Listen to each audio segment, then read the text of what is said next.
It was a really weird time. And I was young. What the fuck? Look at these two paragraphs. Notice anything strange? They come from Dave Grohl's autobiography, The Storyteller, and although they don't stand out on their own, in the wider context of the book they do. That's because these are the only two paragraphs that mention the color and the shape. This is the Foo Fighters' second album, their highest rated up until recently, and according to the book, their most popular. Featuring Everlong, Monkey Wrench, and My Hero, even if you're not a fan of the band, you've heard a song off this album. So why, in a book filled with 376 pages of storytelling, does Dave Grohl skip this one? Well, it's not because it's boring.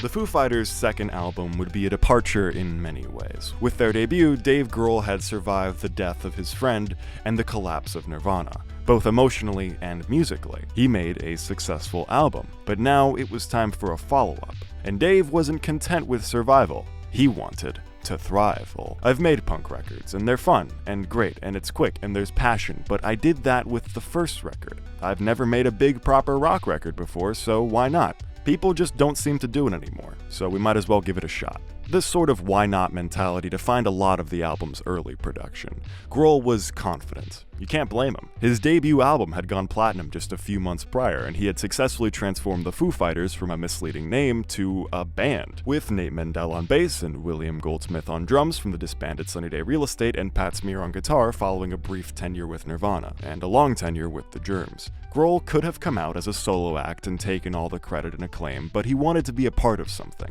That meant making the Foo's follow-up a group endeavor. To do this, he scrapped most of the demos from his solo days and tried to work on new music only with the band present. He knew, however, that blind ambition wouldn't be enough for a project like this, so he recruited some talent. British record producer Gil Norton. Norton was kind of a big deal. He was an all-star, with credits on Ocean Rain, The Comforts of Madness, and most importantly, Pixies' Doolittle, along with Bossa Nova and Trompe le Monde. That meant, at the time of his recruitment, he had served as producer for 3 out of 4 Pixies albums, something not taken lightly in the world of alternative rock. Especially not by Dave, who was a massive fan of Trompe le Monde. According to Paul Brannigan, former editor of Kerrang and writer of This Is a Call, the album had a deep personal resonance for Grohl too. It was the soundtrack to the beginning of his romance with photographer Jennifer Youngblood. With Norton as a guiding hand behind the scenes, Grohl was confident that the band's follow-up could be something really special. But that didn't mean it would be easy. Gil has a reputation as being a real taskmaster in the studio. He cracks the fucking whip, and anyone who's ever worked with him will say the same thing. He accepts nothing but absolute perfection in what you do, whether that means dissonant, noisy chaos or a perfect pitch, perfect performance pop song. He needs it to be the best. So working with him was really fucking hard. The really fucking hard process began on November 18th, 1996 at Bear Creek Studios, and how do I put this? It was really fucking hard. Dave, Pat, Nate, and William were punks at heart. You can argue all you want in the comment sections if any of their bands were punk, but they played like punks. It was passion over technique, but Grohl made the decision from the beginning to not make a punk album, and his choice in producer reflected that. Before they even put anything on tape, they were forced to perform over and over and over, with nothing they did seeming to impress Gil in the slightest. This frustrated the entire band, but no one took it harder than drummer William Goldsmith. And, if you listen to his point of view, for good reason. He thinks he got it the hardest. Goldsmith claimed in Back and Forth, a 2011 documentary about the band, that he and Mendel were described by Norton as the rhythmless section, a sick but hurtful burn. Worse yet, the drummer flings some mud over at the band's frontman in an earlier interview. Dave had me do 96 takes of one song, and I had to do 13 hours worth of takes on another one. It just seemed that everything I did wasn't good enough for him or anyone else. Of course, Dave and Gil would refute this, with the head Foo rebutting, "Me and William got on really well during the album. We used to go out, and I love William. The problems were just in his own head, really. He suddenly started overthinking it, and got insecure, and no matter what you did, it wasn't making him feel any better." Gil added, "When you're a producer..." No, that's not gonna work. When you're a producer, the aim of the game is to extract the best performances, the best songs, and the best album at the end of the day. It's not like I'm trying to be a hard taskmaster. I want them to be very proud of what they've done at the end of it. Regardless of whose point of view you believe, it's clear there was a lot of tension, a lot more than Dave had predicted when he decided to make a big, proper rock record. And, as if things weren't headed downhill fast enough, a few weeks after production started on the album proper, the frontman was served divorce papers at the studio. I got married in 1994 to Jennifer. We'd been dating for 2 or 3 years, and the day she moved out to Seattle, I asked her to marry me. We were kids, and honestly, we just shouldn't have done it. Even in the time we were engaged, I think we both realized that we probably shouldn't get married. And then Kurt died, and our whole world was turned upside down, and so in a way, I think I clung to that engagement and marriage as like my last piece of stability. It was something to hold on to. And then it was gone too. Grohl's marriage had been in a perpetual rough patch. Engaged listeners will probably notice that many songs in what would become The Color and the Shape center around a failing relationship. Doll, Monkey Wrench, February Stars, along with bits and pieces of really every other track. This was different, however, for obvious reasons. It was over. And although Dave tried to keep a brave face working on the album like normal, it quickly became apparent that there was just too much going wrong to ignore. So they took a break, and Grohl headed back to his mother's house in Virginia. I took the tape home and listened to it, and I remember having a conversation with Pat saying, you know, it has to be better than this. It really has to be better than what it is. His marriage was over, his band was fracturing, and his ambitions just weren't coming together. Dejected and battered, he found solace in writing music. Although it betrayed his initial hopes to make the band's follow-up a wholly group endeavor, he just couldn't help it. He went down to WGNS studio in Arlington and recorded 2 new songs, Walking After You and Everlong. Now, both of these songs are great, but only one would stand out as possibly the best Foo song ever. Walking After You. Following its 1998 appearance in the X-Files movie, the single would go on to outsell every other song, ever, eventually provoking Dave Grohl to win the 2000 presidential election in a landslide. Okay, yeah, it was Everlong. I knew it was a cool song, but I didn't think it would be the one song by which most people recognized the band. And I think it was the first time people had ever quoted lyrics to me like, "That song is beautiful, that line where you say, 'breathe out so I can breathe you in.'" Chicks would come up and recite that to me. It wasn't just chicks who were impressed either. Everyone who heard it, from Thurston Moore and Kim Gordon of Sonic Youth to Gil Norton, received it positively. It wasn't a surprise to me when Dave came back from Virginia with 2 good new songs. We had a great bunch of songs for the record, but Dave never stops. His brain never switches off, and he's constantly trying to better the work that he's got. But when I heard Everlong, it was just like, oh, it made the whole album whole. It was the catalyst that brought it all together.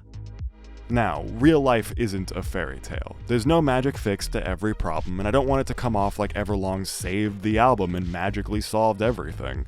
But it magically solved some things. Grohl returned to the West Coast rejuvenated for the new year. With new energy came a change in studios. Grandmaster Recorders in sunny Los Angeles. At first, only Gil and Dave were present for the new sessions as they sorted everything out. It started small, just some touch-ups and razzle-dazzle, sugar spice everything nice, you get it, until Grohl decided on a whim to redo the drum track on Monkey Wrench himself. It sounded fantastic.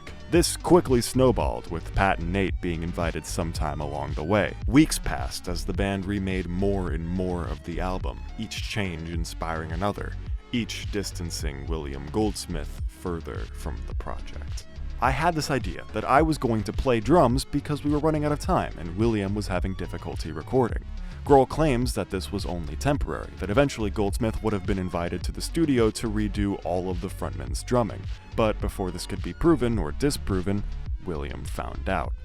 Obviously, the drummer was very offended. Already he felt singled out and belittled, and this only served to prove it. Dave did whatever he could to convince him to stay, but it fell on deaf ears. Goldsmith left the band. When pressed on the subject and back and forth, Grohl could hardly muster a sentence. It's a tough thing to talk about because I know that William will never forgive me for playing drums on that record. I know it. And I wish things were different. But I felt like this is what I had to do in order to make this album happen. Production wrapped in February of 1997, with only 2 of the album's initial 13 tracks retaining Goldsmith's drumming. It should also be mentioned that the project came in over budget, but nobody really cared, so I won't either.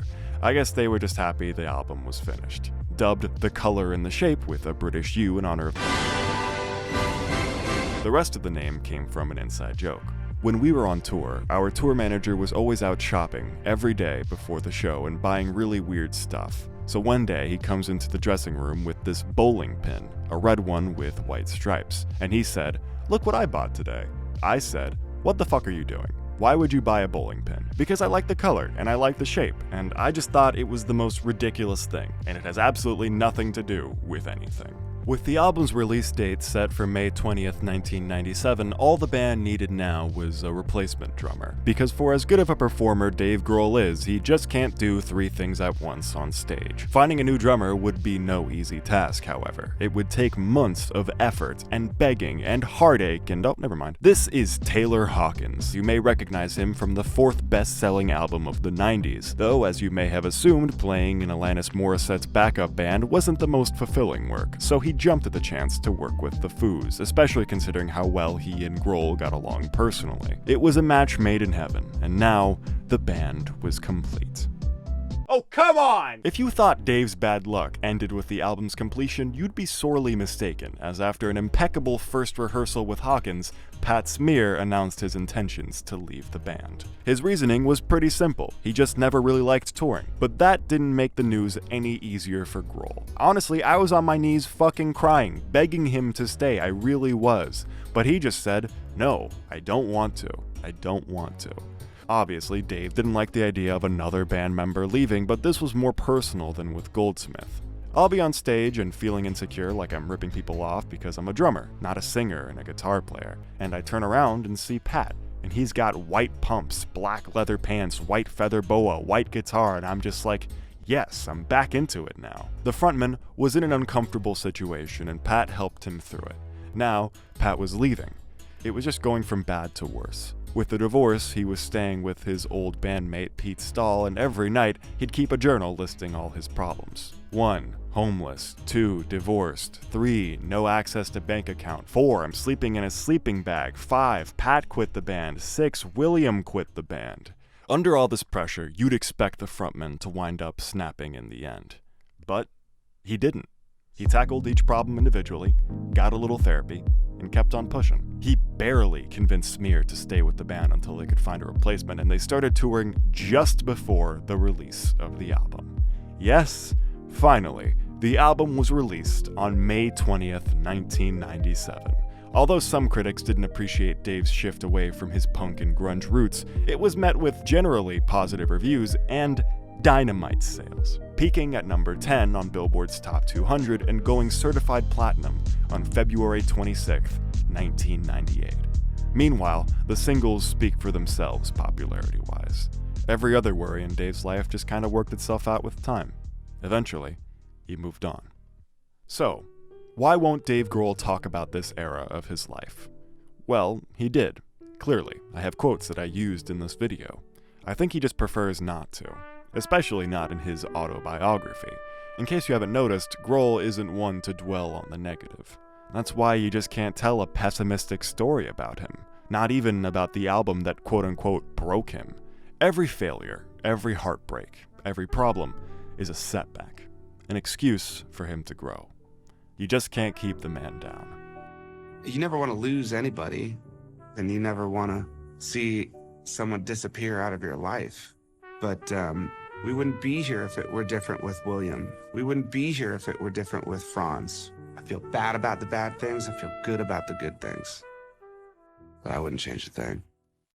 Hello. If you liked the video, like the video. If you like me, subscribe. I have more videos, so you should watch those videos. Thank you. Special thanks to This Is a Call and Back and Forth. They were the most helpful sources for the video. Go check them out. And special thanks to you for sticking around till the end. Comment vote for Grohl if you did. I'm running out of time. I'll see you later.